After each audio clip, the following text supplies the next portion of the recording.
I'll record it on both items. Yeah. That's good to. I think it's a thing with technology. I think it's brought this pandemic. Obviously, the idea was we'd never had this pandemic, but in an ideal world, obviously, the fact it has happened, I think it's brought the technology of coaching and everything so much further into technology than it perhaps would have done this early.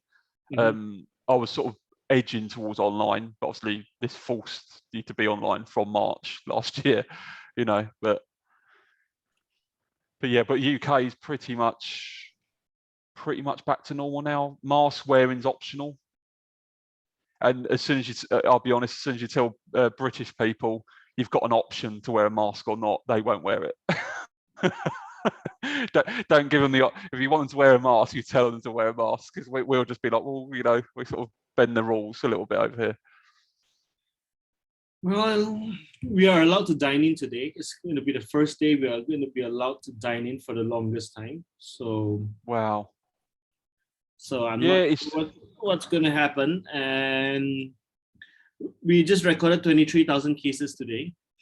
Wow. Like 10,000, about 10,000 cases, which is around us, and where all the cases are. Kuala Lumpur is basically highly dense, right? So in that, So because if we are being dense, so that's how it's going to happen. I mean, people say, should we or should we not? I really don't know, because I personally go out and buy food from the shops, right? And to do a takeaway as opposed, or I'll cook. But if I were to do that, I would have contact with the people. So where do we draw the line as to where's the risk? Because there was once a particular delivery company which was being shut down because the staff was, one of them got contracted the disease, and it just spread right to the whole entire group, and that's when they have to close down the whole company. So I don't know, and I've been in cases where the cases are coming from the vaccination centers instead. I mean, the UK, they're not admitting it, but the reason they're opening everything up, obviously, we've got our vaccination up to quite a high level. And the idea is as well, the virus is not going anywhere. So you're either going to get the virus and have the vaccine, or you're going to get the virus and not have the vaccine. Because I think it's different. If someone said this virus would be gone by Christmas, people would be like, right, let's just try and lock down and try and keep away from it until then. But it could be here for years. So everyone's technically going to get it, like the flu. You're going to get colds, like that sort of thing. You're going to get it anyway. So you just got to protect yourself. And obviously, in the end, if everyone's had the vaccine or had the virus, then potentially that could be where there's a lot of mass herd immunity across the world. But I think we've had like 83% or more have had the first vaccine now, and I think it's almost the same for second. So I think the rest is people that tend not to want it. So yeah. All right. For those who just came in, we're just giving ourselves in the next 5 minutes before we start. I think we are waiting for people. We are expecting 30 to 40 people, for 50 people along the way. So we're just having a chat. I mean, please join us in the chat room if there's anything to ask, if there's any topics that you want to know about, or you're too shy to voice out. Just if you want to ask Colin any questions before we start, please feel any criticism, but constructive. Don't like abuse. Yeah. Because generally, I mean, when we are waiting for people to ask us some nice questions as well. Sometimes some people go for diet, some people will go for certain things before we officially open it. All right. So now let's see. That's definitely more people in the room right now. It's just whether how long. Yeah, this is time that I like enjoying the sound of the bells. Yeah, that's good. Because we have yet to start. It's nice because half the time when I do my program, especially when I'm doing hypnosis or whatever, right? It's half the time I'm thinking and it goes ding dong, and like, oh, technology. Well, I can't complain about technology. We would not be having you to share your information with us. I mean, I can't fly you from the UK. I'm gutted about that, because I mean, I know you're in lot, but it's just the fact that I would way prefer, even though it's weird, it's like things are open here, but I still would take a flight to Malaysia. I'll be honest. Well, it's really dependent on the country that you're visiting, because I was on another meeting earlier on. It's for another project of mine, and it's basically the guys are currently having an event roadshow in Turkey, and he was with a mask, and he was just showing us around. Nobody's with a mask. There's no mask. There's no social distancing. Well, like you say in the UK, right? If you have an option not to wear a mask, everyone's going to go out and say, I need to breathe the fresh air. I'm not going to go down to the beach without my top on with a mask on. Yeah. And I think that's, so some people are worried about tan marks because of the mask. So they were wearing it, just like, it's like, wow. And there's even someone in America, obviously it has to be America, a woman went into a shop. She's wearing a mask, but she cut a hole in the mouthpiece area because she said she struggles to breathe. And you're like, probably just don't wear a mask then. If you, surely it defeats the object of a mask. But the UK, we tend to be that people try and bend the rules quite. If you give them a little bit of an opening anywhere where they could sort of go against it, they'll sort of do it here. Yeah. I'm sorry about the timing. I think it's purely Malaysian time, and I think some of them are maybe still caught up with their work, and that's why. That's okay. Yeah. So that's all right. Yeah, it's just, I mean, I think these things, especially because it's online, obviously everyone's coming from different locations, so it's not like they're in the same office and they've got the big screen up, and then it's just not one screen. It's like you've got like, a multiple screen. So yeah, usually you sort of have 5 to 10 minutes in, and then it's sort of, you tend to sort of go, and you might have the odd one join in after. Well, I'm not surprised if there could be some which has put it on television and then, okay, let's work out together. It's like people are kind of like, I think they're just human. I always believe that human beings are generally communal creatures, if there's such a word. Community, they need to live together. Like me, I'm dying inside because the only time I see people is actually via the screen, and it's not the same. You don't feel the warmth, you don't feel much about it. And it feels incredible. Like if you went out to eat today, like if you went into like it's crazy when you've obviously been doing it for years or going to restaurants, you don't think anything of it, but when you're not allowed to do it and then you suddenly can, it's like, it's beautiful. When our restaurants opened and you could go and sit in, wow, I'm sitting in a restaurant, so this is crazy. But I have a friend which is he was just telling me he has stayed at home for so many months before I last met him. He said the day he went out at night, he basically, why are the lights so bright? He has not seen lights. I mean, wow. So it's like, why is it so bright? And then why is the air conditioning and it's small so cold? It's like, it's scary, isn't it? Like, because we've all lost our freedom, and we England, the UK were hit hardest, I'd say, in the second lockdown. The first lockdown was about 10 weeks from March last year, but we got told we were going to have a normal Christmas, and then the second week of December, our Prime Minister suddenly says, no, you're not. And then we didn't really come out of any sort of form of lockdown till April. So I think that was about 15, 16 weeks of restrictions we had sort of since, I'd say, second week of December right the way through to like past Easter. And then, then gradually it's sort of been opening up. But I think they've got to the point now, so if you don't want the vaccine, you're just going to get the virus. I think they've just got to that point and they just want to open the economy up. They're like, well, you've had the opportunity to get the vaccine. I think there's not much we can. I mean, it's either there's always been a debate whether you should have a vaccine or should you have your rights not to have vaccinated. Then you have got well, I suppose the only way, like you mentioned to me, that you got COVID, right? You did mention. Yeah, March, literally right at the beginning last year. Yeah. Yeah, and then you said because of your base health, it's what actually helped you recover within 3 to 5 days. That's what you said. Yeah, and I think it's just scientific fact that in any sort of illness or even from colds and things like that, if you're healthy or as healthy as can be, you're more likely to recover or not even get any symptoms of things, just because your body is that much more efficient.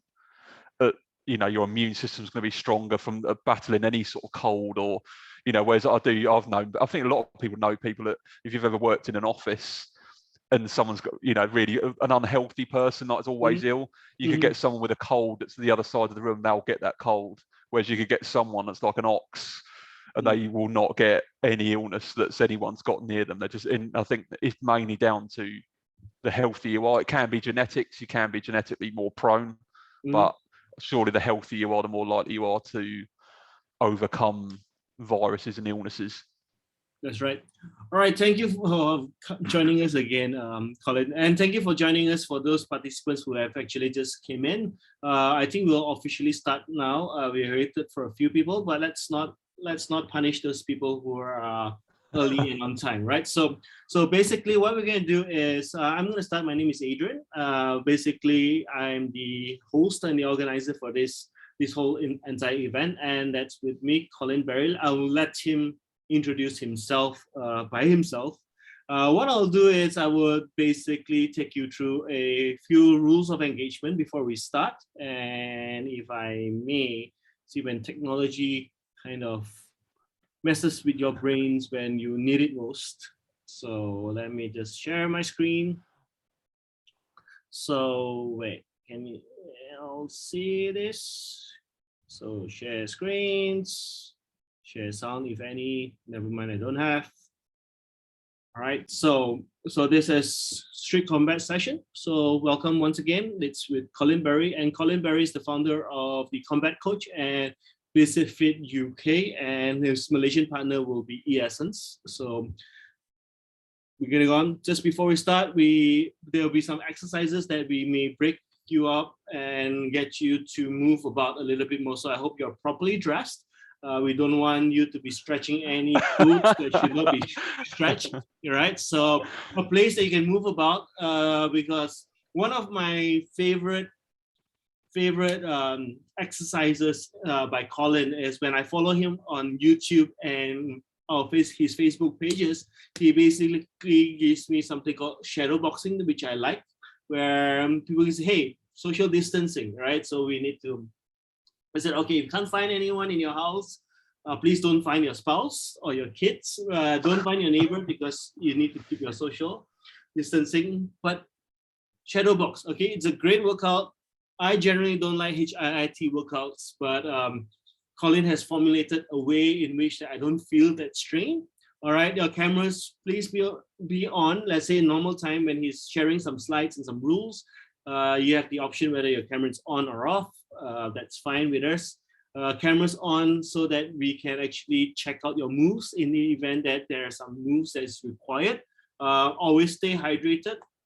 Always keep water bottles around you. I always carry 2-3 bottles around.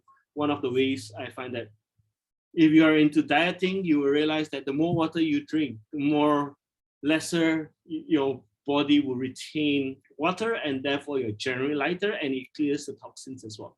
And the key is always have fun, and do subscribe to our channels. Our channels, I'm going to post it up in the chat room right now. Basically, if Colin, please, he's the one with regards to the YouTube ones, okay, the Combat Coach, and then the Perceptual Mental Shaker will be mine. Let's say if you want to learn a bit more about hypnosis, about your mental states, then subscribe to my channel, but mainly for subscribe to Combat Coach, so therefore he will be able to share more information with you guys.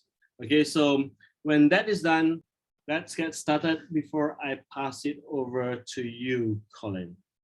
Okay, shall I share my screen? Yep. Yeah, if I share my screen.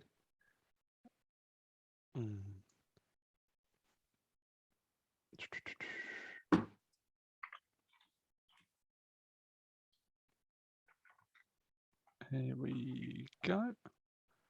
Can everyone see that? Yep. Yeah, all good. Can you hear me, everyone? Brilliant, fantastic. That's the right answer. Okay, so welcome to today's online personal safety workshop. That's my heavily photoshopped picture, as you can see from the screen. So a lot of money spent on that. So I'm the founder of the Combat Coach YouTube channel. I've been a personal trainer for over about 20 years, self-defense instructor, martial arts enthusiast since a young age. So Taekwondo, Jeet Kune Do, Shaolin Kung Fu, Krav Maga. I also competed in Taekwondo in the UK. I got silver medal at the British Championships, and I got last 16, I think, in the world, but that was 2005, I think, which is a long time ago. Since I studied all the martial arts and things over the years, I developed my own self-defense system called Street Defense, so that's under the Combat Coach banner, with the idea of making self-defense accessible to everyone. So it's not a matter of, you know, you've got to be big and strong and you just love martial arts and Bruce Lee films and that's the only people. I sort of think anyone should have the ability to learn a bit of self-defense just for personal safety, to people that want to learn self-defense from a larger scale. So I've trained over the years bodyguards, children in schools, police officers, and so on. With regards to that sort of training, the training we'll do today, it's different for different sort of groups of people. So obviously bodyguards training would be different to kids in school, you know, even though they'd need to learn things, but bodyguards would learn sort of different thing. So in 2020, I launched the YouTube channel, The Combat Coach. So I used my knowledge as a personal trainer and self-defense instructor. And a big thing I've not got on these slides, I think like a lot of people, when you're suddenly looking after children at home and you're trying to work on Zoom and change nappies and cook your dinner within the same day, my health did take a little bit of an impact later on last year. And in mid-December last year, I was 107 kilograms. And by mid-February, by doing shadow boxing workouts that I've put together on YouTube, I'm down to 90 kg. So I dropped 17 kg in that time frame. So the idea is to mix sort of combat sort of techniques that you can do on your own with getting fitter, so you learn a skill. And I think that's the big problem with fitness, with certain things. Some people hate running. The thought of going for a run is like, I can't think of anything worse. Whereas with the training that I've put together, which you can obviously have the opportunity to do if you wanted to join that, is that you can actually train anywhere and you don't need to be advanced to get there as well. So I think especially with the self-defense and the personal safety today, the idea is to make it as easily accessible and easy to learn as possible. So the techniques you'll go through today, you'll all be able to do. There's no like, oh, I'm not going to get this, so I'm going to have to do 10 years to become a black belt. And I think that's the biggest problem with martial arts, in my view, for the masses of people. A lot of people don't want to dedicate 10 years of their life to get a black belt, to get good at something. Some people, from a personal safety and self-defense point of view, want to learn quite quickly to protect them and loved ones. So if hopefully they never need it, but if you ever needed to protect yourself or your family, you've got something you can learn that you've learned quickly. And the things that are learned quickly tend to be easier to remember as well, which is sort of the idea. So the sole aim of the street defense system is to make people feel safe and to reduce fatalities or serious injuries to innocent, vulnerable individuals. So this did come from my background. I used to teach Krav Maga. My only problem with Krav Maga was that it's marketed very aggressively, as in wearing military tactical gear, and I do think that it starts to make less people want to do it, even though it's very effective. So my idea is to change that and make people feel that anyone could come and learn these sort of techniques. So the main purpose of this course is to teach people to become more aware of how to reduce the possibility of an attack and stay safe. The course will teach you laws of protecting yourself and using reasonable force, how to reduce the possibility of an attack, how to deal with a possible attack, avoiding situations where possible, and how to stay safe.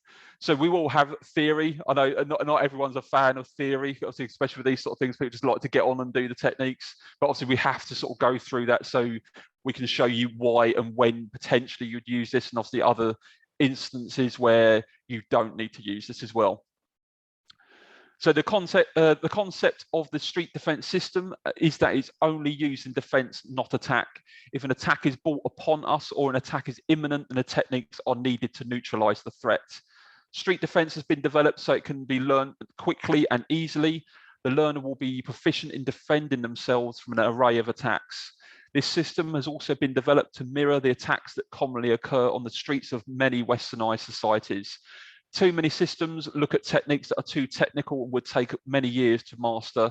Many systems also use defense techniques against attacks that are unlikely to occur. So going back, I suppose you're saying about like westernized societies, speaking from a personal point of view, the crime in the UK is quite high, which is why obviously I live in the UK, unfortunately, but obviously I get to see that firsthand. And you know, even where I live never used to be anywhere that would be seen. It's more outside of London, but even the crime level in where I live currently is increased with armed police. There's been stabbings, things like that go on, which is crazy. And obviously I'd love to move as soon as possible, but that's the thing with different sort of countries. Obviously you do get different crime rates, but crimes do occur around the whole world, but I do think there are countries that are worse than others. Obviously UK, America tend to be quite high in their crime rates. So following on from that, although we are able to defend ourselves once skilled in the techniques of street defense, we must use sound judgment on how to use force against an attacker. Our priority is to control the situation and remove the need to defend ourselves, as acting calmly can reduce the threat of an attack from happening. Legally, the force used against an attacker can only reflect the force used against us. And what's something we will cover is perceived threat. We will all perceive, if we had the same threat brought upon us, we would potentially all see that threat differently. Some people would feel more comfortable and they could deal with it with less force, and other people would feel a lot more threatened just because it's how they perceive it and may feel they need to do more for that. And so there is a little bit of a grey area, but it tends to be how we perceive that threat to what force, or if any force, we use. If we get out of a threatening situation but have an excessive force, then we could face prosecution by the police.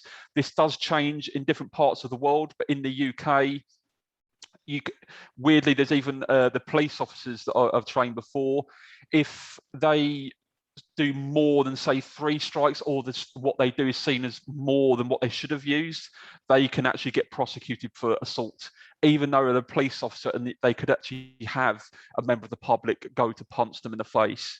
But if the police officer gets hold of them and punches them too much, or hits them 4 or 5 times, that would then be seen as excessive force, which does sound a little bit crazy, but I suppose there has to be a cutoff of when would you stop.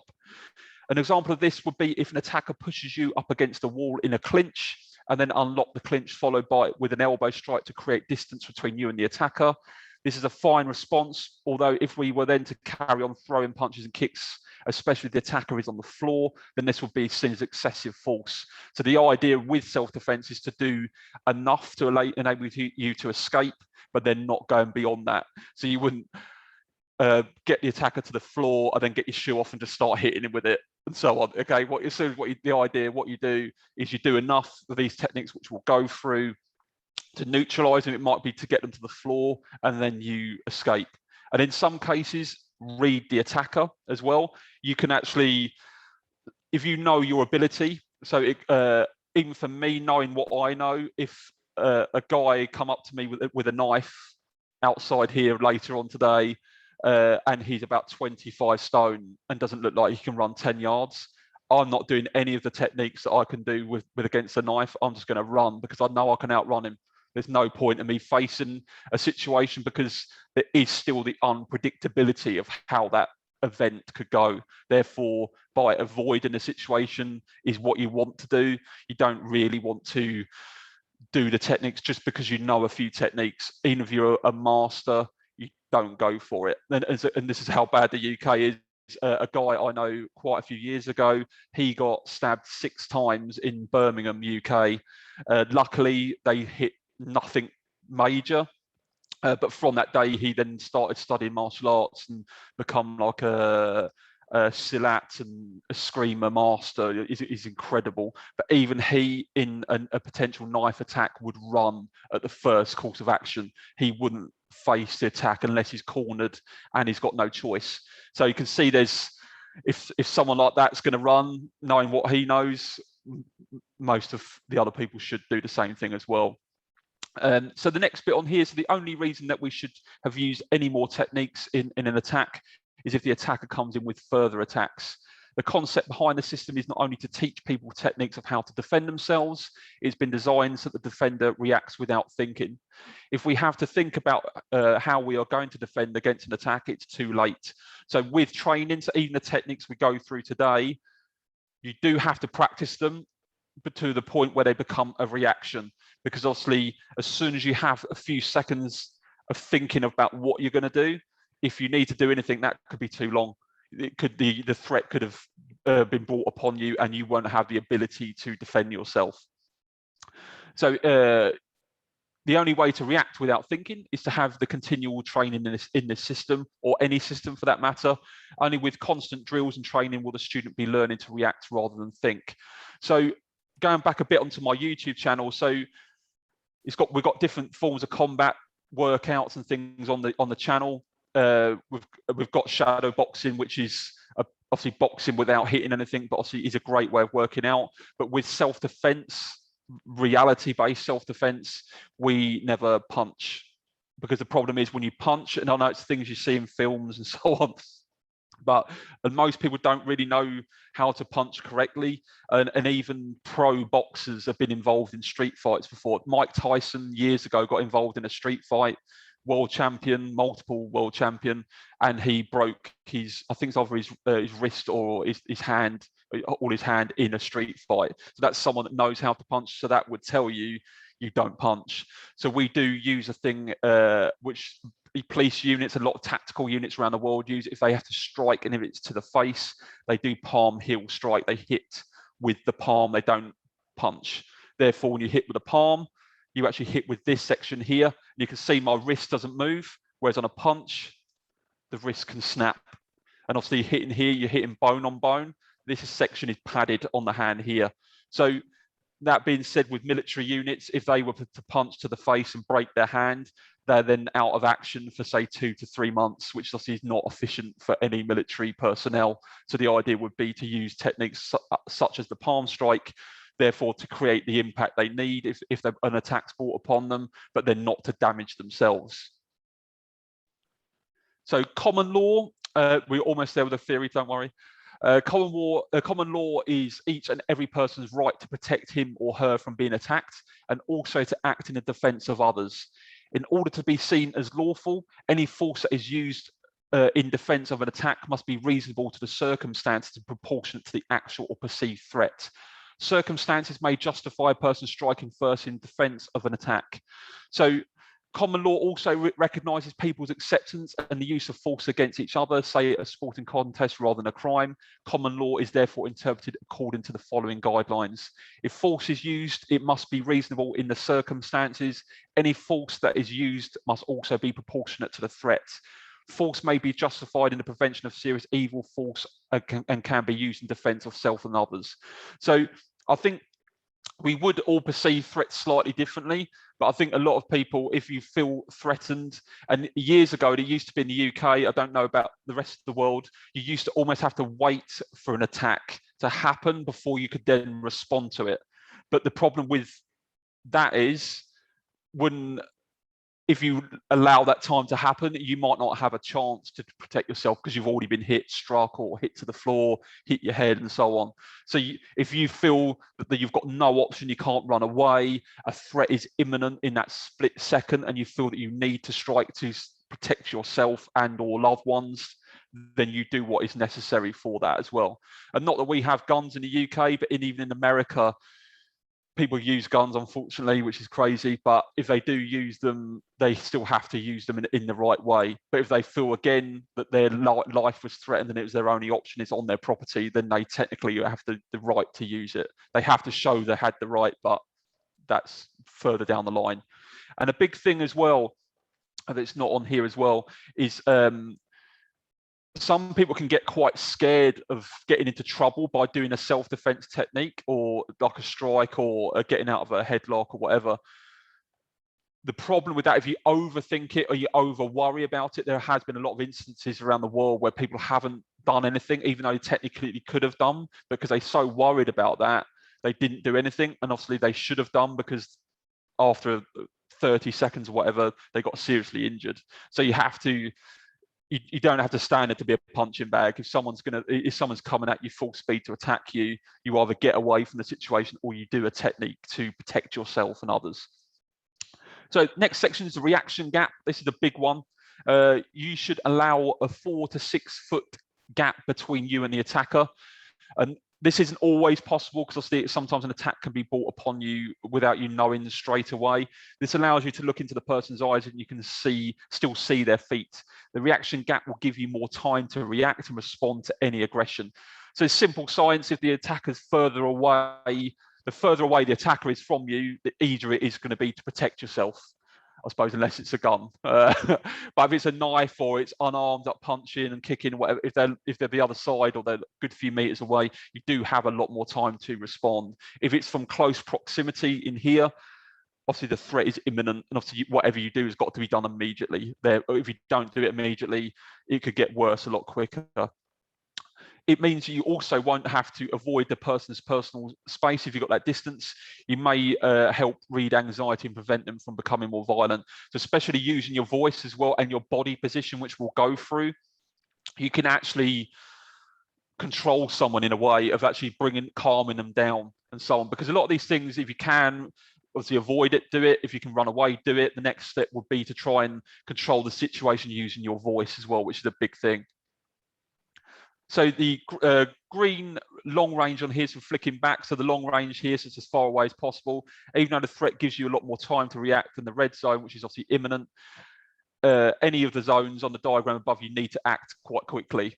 Amber, the threat reaches this zone, so that's sort of mid-level. They're getting closer. I'd say in more like arm's reach, your reaction time is dramatically reduced to that of the red zone, which is the long range. Your techniques will vary to those of the green zone, and this range should mean that you're able to reach out and make contact with the attacker's wrist or weapon. If this is not possible, the threat will still be in the green zone and must be dealt with accordingly. So once you get to that sort of point, you are technically getting to the point where you're in punching and striking distance. So tends to be, again, it varies on the person, obviously on the attacker as well. You tend to find, I know it might not be a solid rule, that skilled people, martial arts people, they learn a discipline, they learn to be disciplined people. Therefore, they tend to focus and channel their aggressions in learning their combat systems and martial arts, or in sparring, like rules, you know, in rings and whatever. And that they're actually the more controlled. They use this discipline, they're actually in a more controlled environment. You tend to find people that are more scrappers, or people that just go out for a fight, they want to fight with anyone, and they're technically they tend to be quite bad, even though they can be seen as violent. But the technique they use and how they accomplish the strikes tend to be quite wild and messy. So that in a way can give you a lot more reaction time, because obviously you can see it coming as well, because their body position, their movement is quite poor. But obviously you still have to deal with it imminently as well. So red is short range. So this includes if the weapon or threat is in a hold up or static scenario, so knife to the throat, etc.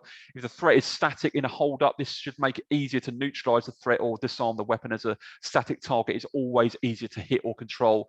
So which we won't get to cover a lot of these things, because the knives are a very technical thing. If you have to choose between a knife, someone slashing with a knife, or in a hold-up position, it's obvious that the hold-up position technically is easier, because the knife to a degree is static. When it's moving, you're not going to do any technique. And I have seen multiple videos out there of people defending against knives, and you're not going to do it. At full speed, full power, you've just got to move and get out there. You throw things at them, hit them with things from distance and whatever, because obviously moving at full speed, There's no grabbing the wrist and doing a technique. And there are techniques out there you can use, and there's techniques that I do use as a last resort. It sounds a bit horrible, but if you had to use those techniques, you know you're going to get cut by the knife, but weirdly you're going to choose where to get cut. So it's not going to be in a static position. You're going to move, and when you move around, you're going to get cut in areas but that you can technically take a cut to a degree, but obviously rather than just running in like this and just getting cut with a knife. So if a threat is at short range and is a moving threat, you must do whatever is necessary to move your body away from the threat to enable you to compose yourself to deal with the threat, or you must move in and take the opponent out. So like I said, it's going to be horrible, that sort of thing, but we're taking account of today a bit more like unarmed and obviously striking techniques like that, which tends to be at a higher level, but dependent on countries as well. America would be definitely weaponized because of they give guns to people and you can buy them from a supermarket, which is probably not the best idea. If you could buy a loaf of bread and a shotgun, I don't really think that's a good mix for people, to be honest. So the street defense system, hello? Yeah, no, I'm just saying that I'm just thinking about it. We are getting excited to actually see what moves we can actually use to do the technique. Okay, I can get on to that. Here we go. Here we go. Yeah. Okay, so what we'll do, we'll get on to the last, we'll do this and we can skip back at the end. That'd be fine. Yeah. So you can see here on the self-defense techniques that we'll go through, it's called the last resort. So a lot of people and a lot of systems out there, and ones that I've actually studied, they strike, they're just focused on striking this and the other. From a self-defense and a law point of view, self-defense techniques that actually perform strikes and so on have to be as a last resort. You've got no choice. You had to defend yourself, and this is why you used it, which is what you would use and what you'd say. So the first thing is the guard position. So notice earlier, you can see the pictures a few years ago, palms open is the hand position. And the reason being, obviously, this is a non-threatening position because your hands are open, they're not in a clenched fist position. But also, if you notice what we're going to go for, what I said earlier and what we're going to go through in a second, is a palm strike technique. So with a palm strike technique, obviously you're hitting with an open hand position. So even though from an attacker's point of view, so you see that picture there, that is non-threatening. They don't feel that a strike's imminent because your hands are open. They're not in a clenched fist position. But little do they know that if you need to strike, your hands are in the correct position already. You drive forward and you do a palm strike as hard as you can hit it, because you know you're not going to damage your hand, and obviously you can hit with an open hand. There's a smaller change of movement. Will we be able to get the audience to try, maybe share their videos and get them to move a certain? Yeah.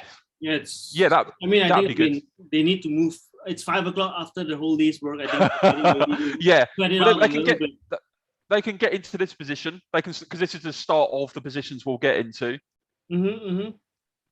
So if you get into this position, so it's palms open, so you see it's technically a guard position, but it's not. No guard is perfect if you just stand there. But obviously with the hands open, you've got some sort of guard to protect yourself if you need to. Footwork obviously is in fight stance. So if you're right-handed, your left foot is forward, your right foot is slightly back to the side. So what you perceive as a boxing stance, but your hands are in an open stance. This position, you could use your language and things to talk your way out of it as well. Will we be able the next one here? Oh, sorry. Yeah. That's all right.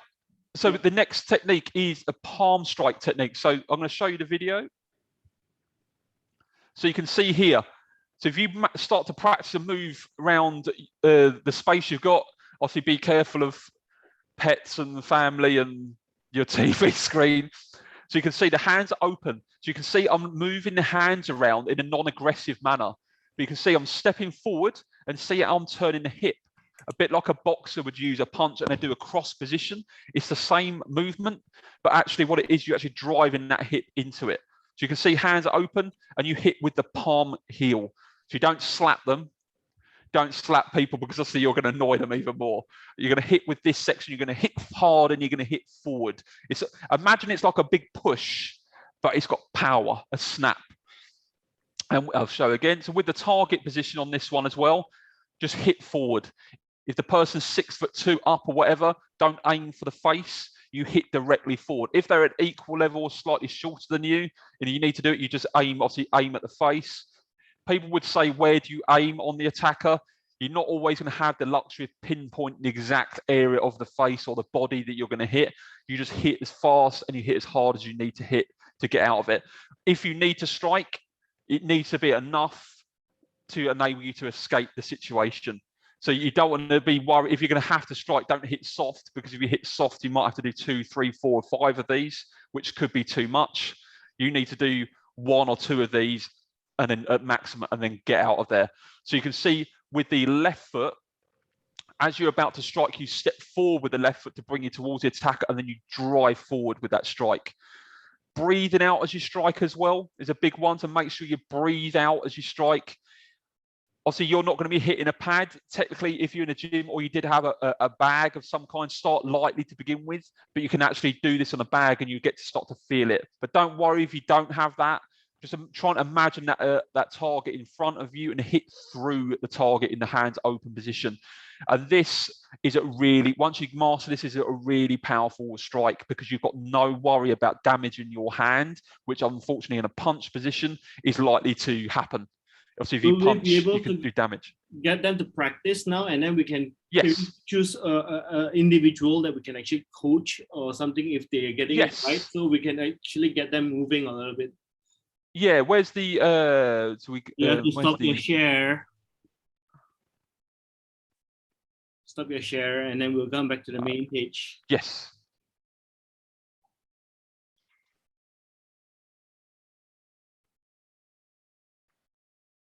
Yes, this is the time when we're going to get you guys moving up the palm strike. I think that's really useful, because I used to do board breaking as well. And if you're going to punch, you're going to break your knuckles or you break your wrist. And punch, tick with a palm, break out a palm, it just goes through. All right, so have you stopped your share? I don't think you stop your share. Oh, stop the share. Okay, yeah. You have to stop share. That's it. Yep, so we have... can we guys get you to turn on your camera so we can actually work together in terms of the action, and then we're going to see who's wanting a free coaching session with Colin. I mean, basically this palm strikes that I believe it is like, if you do it wrongly, it's not going to actually protect you, or it's going to make it worse, because if you're not getting it right. So I think, I'm not sure, Colin, I stand corrected in the sense that if you don't stand with the right posture, or you do not strike out properly, it will kind of backfire? I'm not sure. This is where you come in. Yeah, so from the body movement point of view, it's like a cross strike. So when you do the strike position, you'd actually do here, but obviously with this position, you just literally have the hand open. You do exactly the same movement. So you imagine like it's not like a slap. It's like a push, but powerful, like a bang, like you're going to hit them. So do we pull back and then? That's it. So let's slight pull back and then drive forward and hit. And you hit with the hand open, but you hit with this section here. So you can see how the wrist position, there's no movement in the wrist. But obviously with a punch, you can break knuckles, but also snap the wrist. Whereas here, there's no movement. So you're a lot safer. And going back to teaching people, this is easier to remember. And as well, because obviously it's hand open and anyone can sort of do it. And if you thrust your body forward as you strike, you're going to get body momentum, weight. You're going to shift forward. You can do a lot of damage, which is the point if you need to strike. Do we have anyone here that would like to kind of join us here? Can we get you also turn on the camera so we can get into the more physical movements, as opposed to just hearing a webinar? Let me view all of y'all in gallery view. See, this is the time when everyone's I'm gonna switch off that camera. I'm not gonna look at you. Yeah. Let's see, who do I have here, right? So anyone can give me not only that, they are leaving the room. Are they leaving the room? Anyways, what about some other movements? Maybe some other strikes that we can actually go on and to do it. I mean, if anyone's going to volunteer along the way, just please give us a thumb up, and then we will. Yeah. So what I can do, I've got the other techniques now. I'll go through them. If anyone wants to go through, you just pitch in and let me know, then we'll stop and then we can go through that. Oops, what did I press? Shall I go screen share?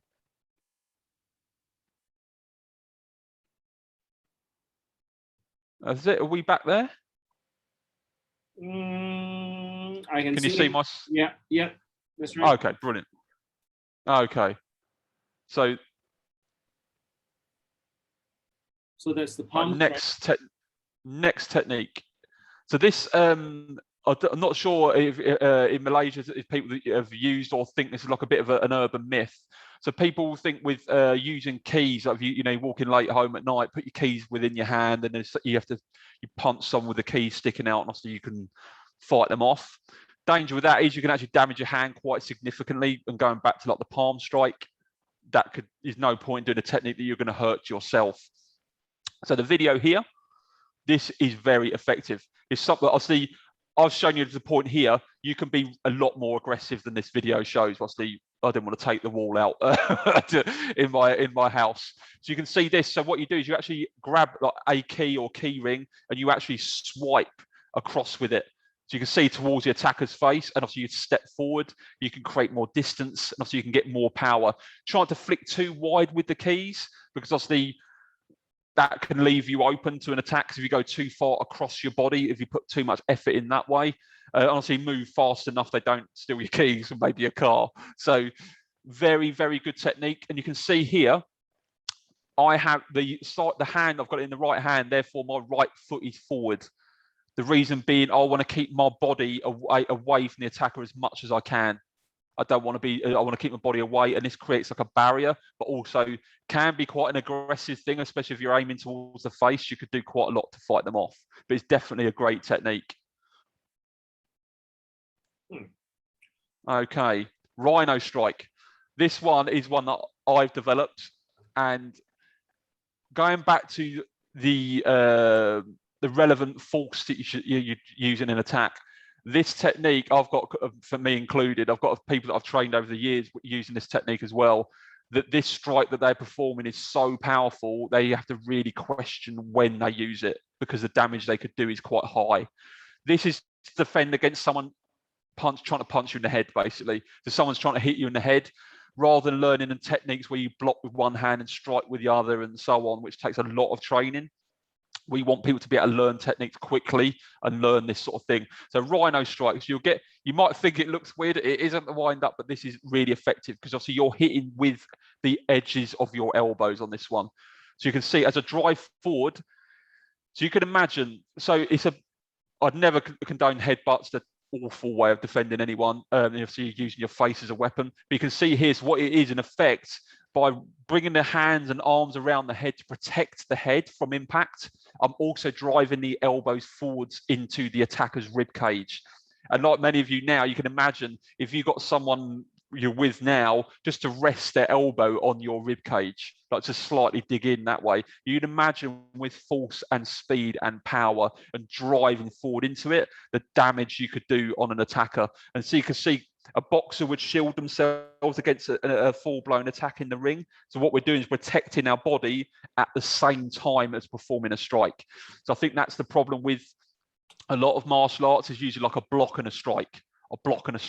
But with that, you've got to guess where the strike's coming in from.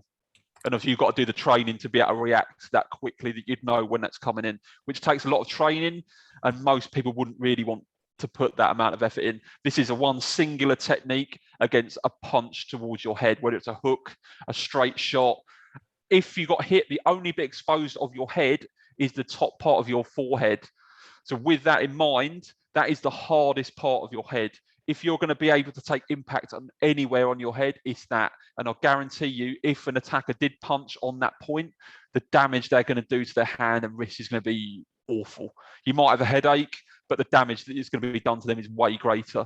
So with that, this allows you to step into the attacker whilst protecting yourself and performing the strike as well. So this is a big one. And with the hands around the back of the head, overlap the hands, don't interlock them. So overlap, so you come into this position. And obviously get the elbows as narrow as you can. I would do, but I've got headphones on. So you can see you're going to bring the elbows in narrow, so you want to look forward. don't look down as you do this technique. You want to look forward and drive forward. And obviously, like any combination, if you step in with the Rhino strike, you've got to go in there thinking that you're going to need to perform further strikes. You don't want to go in, do this one strike and just stop, because if for whatever reason it wasn't strong enough, you're going to just be standing there. You need to go in Rhino and use these other strikes that we're going to go for. It might be Rhino, open, palm strike, and then go. So you do go in with a combination. So like boxers do, they don't just do singular punches, they'll do multiple punches. So the same idea is you're going to go in with 2-3 strikes in mind that you're going to go bang, bang, bang, bang, and finish. So I'll show you one more time on this one. This is a big technique. You might feel odd when you first do this, but every single person I've trained, when they get used to this technique, they absolutely love it. And a lot of the times, if they learn this one and the palm strike, that they are 2 great strikes that protect you and are effective, and you won't damage yourself as well. So it's not just boasting because it's my technique. It is a very effective, quick to learn technique that anyone can learn. So choke escapes. If you see, I see it in TV shows and films and so on. You see if someone gets dragged into like an alleyway and they've got someone strangling them and this, that, and the other, and what you always see is a natural response is for someone to grab the attacker's wrists and try and break that lock around their throat. The problem with that is if you're getting weaker because you're being choked, or the person is bigger and stronger than you are, the likelihood of that being effective is very minimal. But what people don't realize is the human body is actually really weak. A lot of these areas you can see on this diagram here, I guarantee you, if you were to manipulate, strike, jab, gouge, any of these areas on here, you're going to get out of that choke. I've taught a lot of women's self-defense before. And so initially, when people first hear of this technique, people will be like, oh, I don't know if I could do it. If someone was full-blown choking you, you've got about 6 to 9 seconds to get out of that situation before you pass out. 12 to 15 seconds is brain damage, and beyond 20, 21 seconds, I think, is death. So the need to respond to this and in what can be seen as an aggressive way is actually, you're well within your right to do it, to get out of that position. Obviously, the eyes and the groin would be the big one, especially against the guy. Eyes, if you manipulate, obviously it sounds horrible, but obviously with thinking of life or death, if you grab an attacker's head that's choking you fully, grab the head and get the thumbs into the eye sockets, or you grab the groin, grab, pull and twist, I guarantee you the hands will release from around your throat. Then you might feel the need to do a strike, and then you escape. So they can be seen as aggressive, but yeah. No, I was just thinking, is there any, is it apart from a strike, is there any particular, let's say if you're choked down, right? What can we do? Yeah. Let's say if it's a lady, what can they do to actually, what movement can they do generally if they've been choked?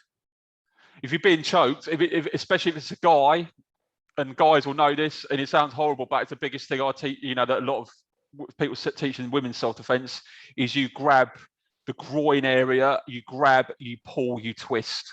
And I guarantee you, their hands will leave your throat immediately. Because you've got to think that you're trying to. I'm not going to demo myself for that. All right. And it's probably a lot of partners that might be in the background that's listening to this, thinking, "Oh no, I'm not. I'm going to go and do the washing up now. Make sure I do what she said." But the thing is, it's all you're doing is the human body is weak. If you see all these areas here, if you manipulate, strike, gouge, whatever on any of these areas, I guarantee you're going to get movement. And I know it's a bit more technical, but if you look in mixed martial arts like UFC, sometimes you'll see 2 fighters on the floor in a grip and there's no real movement. They can't. And what you'll see is one of them will try and strike an area of the attack of the opponent. And what happens is it loosens the grip slightly, so then they can then get into a position. So these things enable you to reduce and loosen the grip at the very least. And then you might feel you need to strike or do a palm strike or whatever if the attacker backs off, and then you go. But especially with the groin, eyes seems as people would seem as aggressive, but we're taking into account this is a life or death situation. I guarantee if you grab the attacker's head whilst they've got the hands around here and you get your thumbs and you go right into the eye sockets here, done. And that will give you way more time to get away as well. You might want to do a knee strike into the groin just to make sure, and then you go. So will that be, let's say, for the audiences here, right? What would you suggest, let's say, if they're going to practice this every day, so they can actually both work out and how would we know if they're doing it correctly? Do they actually subscribe to your video on YouTube so they can actually just so we've practice a that lot of these. along? All these videos and stuff, especially with we've got a new shoot I'm actually doing later today. We're going to start adding a lot of these techniques, singular techniques and stuff on the YouTube channel. And a lot of these strikes, all the strikes we're going through today, are in workouts on my YouTube channel. So rather than just being shadow boxing, we do have similar to shadow boxing in style, but it's actually the self-defense strikes from the street defense system. So the rhino strikes in there, the palm strike, hammer fist strike, and so on. They're in there, but I've put them in a workout setting. So you can actually get to practice these techniques, but actually get a workout at the same time. So they are good. They're what combinations. These are showing you the singular movements, but you can technically bring them together. And what we could do actually quickly at the end, I could actually show someone that one of the snippet of one of the workouts. Okay. Yeah. So yeah, it would be nice if you can actually just show us. I think it's yeah. What we do? We don't want to take too long of your time. Yep. And then what we can do is see a whole. I'll go on YouTube. I won't log into my YouTube account because that means I'll get another view. The combat coach. There we go. Okay, so I'm going to show you a combat. This is the 20-minute combat. And we don't want to grow a YouTube channel. Well, we do want to grow the YouTube channel, but not with him. There we go. Right, so I'll show you. So you can see here, finger jab, palm, rhino. So you can see these combinations on here. So you can see them actually using the technique. So what I do, so this is round 2 on this one. So you can see the movements of striking, hands open. So it's going to be a palm, hammer fist strike. So there's lots of different strikes you can do. So you can see with the palm strike, so you've got a double palm here and then hammer fist and move. So this is a good way of learning the techniques from the street defense system, the striking techniques, but in a workout setting. And what I've done on the channel as well is the different timed workouts. So depending on what time you've got available, if it's 16 minutes, 30 minutes, 20 minutes, there's like a workout you can do. And these are the workouts I did to drop 17 kilograms in about 8-9 weeks. But I did them daily because you're not actually hitting a bag, the impact is less, therefore it takes less toll on your body, so you can't not train for 2 or 3 days. I could do 20-30 minutes of this every day and it works. So you can see as well, we have active recovery. We put them in a HIIT setting. So you have 15 seconds recovery. And then we keep going. So we use the HIIT style. This one's a low kick rhino hammer. So the low kick is actually a distraction technique where you kick towards the knee and then follow it with strikes after. So you can see the rhino, and then we've got what is called a hammer fist strike, which on the channel we go through as well. All these techniques as well, we teach you to do them in combinations. Like I said, you don't want to go in always with the intention of doing a singular strike. You want to go with the idea you might need to do 2 or 3 to get the optimum result to escape the situation. But this also, why not tie in getting fit at the same time as actually learning to protect yourself? So if you're in the end, I guarantee if you could do 20, 30 minutes of these rounds, full speed, full power, you're going to be pretty good at defending yourself. So it's a good way of doing it. Brilliant. I think thank you so much for your time. That's okay. Yeah. No, I think we will actually look forward for the comments and everything, and what we'll see, we'll do more exercises in it. Is there anything that you'd like to give them as an advice to this group of people who have actually tuned into our Zoom room for what should they do next? Should they just go and subscribe to your video and work out together, or is there a way they can connect with you just in case if they want to ask specific questions? Yeah. Comments on the subscribe channel. On the YouTube channel, I've got links. I've got links to my email address on there. So if you feel like you've got any sort of further questions, I think someone's asked a question here actually. Where are we? Oh. If you can't reach your attacker's face, is the groin area my best chance to escape? Asking for a short peek. Yeah, definitely. And it's one of the things. It's the most simplistic. To be honest, it's sort of an unwritten rule. But if it's a guy against a guy, there's no honor there. If you feel that it's life or death, if you feel that's the only thing, you go for the groin. And all guys know, you hit there or you grab, pull, and twist, they're going to let go of your throat. It might sound like a bit, you should do.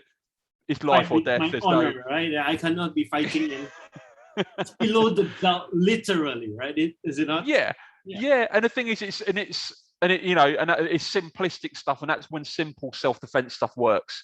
So you're seeing, like, I mean, I love martial art films, and you see all these lovely locks and it looks beautiful, but in the real world, would it work? Could it leave you more exposed to being hit? So therefore, all the techniques that we've gone on today here, the basic techniques, but on the YouTube channel as well, they're simplistic, and it just means a matter of practicing them.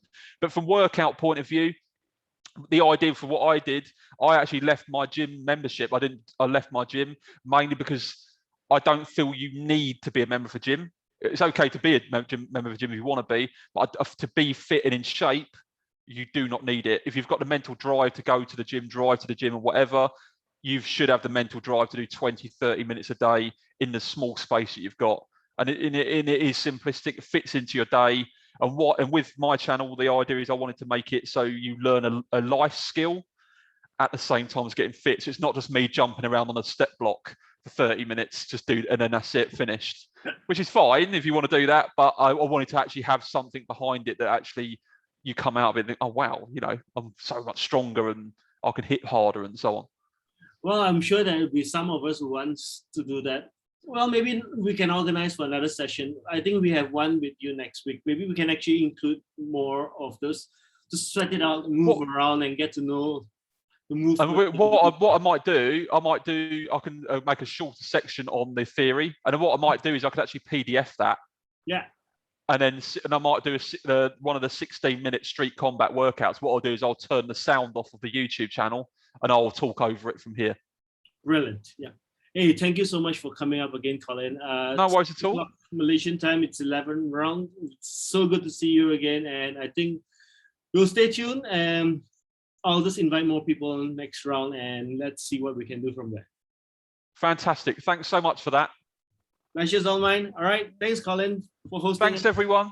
All right. Thank you, everyone, for coming in. If there's anything here, you can still put in the chat. All right. Or email him. We will actually come back to you. All right. Thank you so much. Brilliant.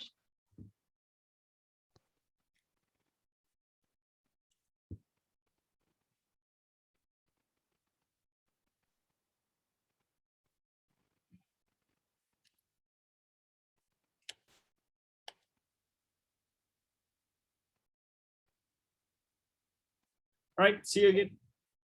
Thanks, Colin. Catch up. Thanks a lot. See you. Bye. Bye.